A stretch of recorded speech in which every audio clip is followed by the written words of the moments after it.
Kolbrin Bible, Book 6, Book of Morals and Precepts, Chapter 45, Friendship. Much of the book is to develop your moral code. Avoid using it to judge others. NPR 45:3.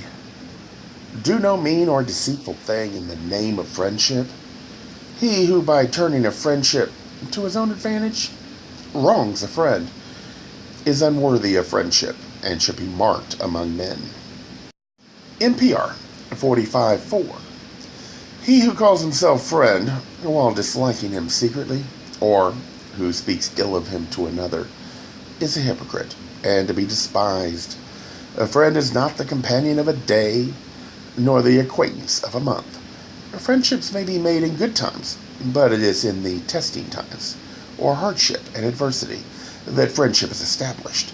Friends are for hard times, not for good. No man worthy of the name will desert his friend in distress. A friendship does not cease when there is dispute, nor when one falls into error.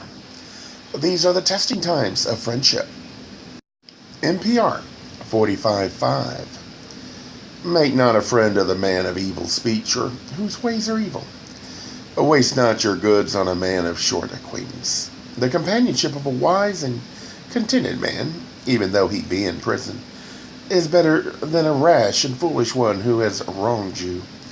For though you may find it in your heart to forgive him, he will always be ill at ease in your company. NPR 45:9.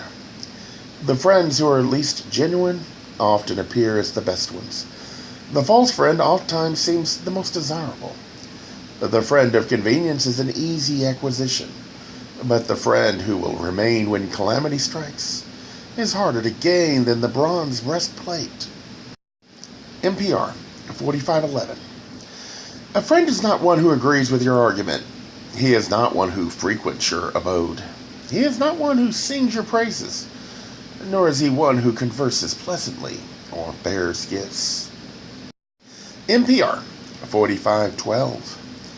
He is one who encourages you when misfortune presses, who lends his arm when you are down, who walks by your side when men flee from you, and who silences your opponents when you are not there. NPR 45:13. He who supports you in the presence of opposition is a good friend, but he who champions you when you are not there is a better one. NPR 45:14. He who helps you to victory is worthy of the name of friend, but he who remains by your side in defeat is a friend beyond doubt. The middle part, verse 9. The false friend oftentimes seems the most desirable.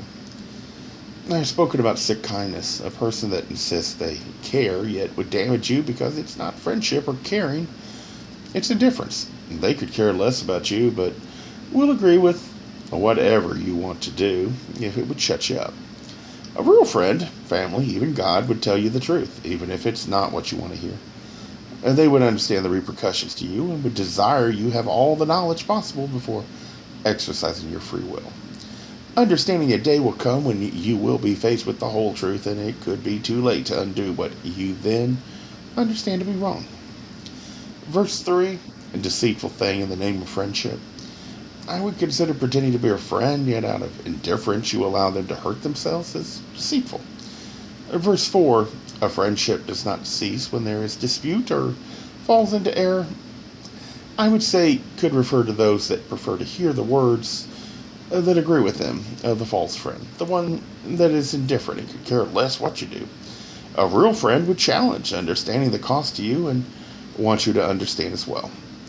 Verse 5, make not a friend of evil speech. Someone that would pretend friendship but allow you to hurt yourself out of indifference. I would call that evil speech. Although I do not exactly believe in evil, it certainly is deceptive. Evil means there is intent to damage. A person of this type doesn't intend to damage. They don't care one way or the other. Just because the result damages you does not mean it was intentionally inflicted on you. In fact, those that damage you the most are likely those that were indifferent. They pretend kindness or friendship, but in fact are uncomfortable with your current attitude and want to get away from you as quickly as possible. So we'll tell you what you want to hear and leave, never considering the repercussions to you.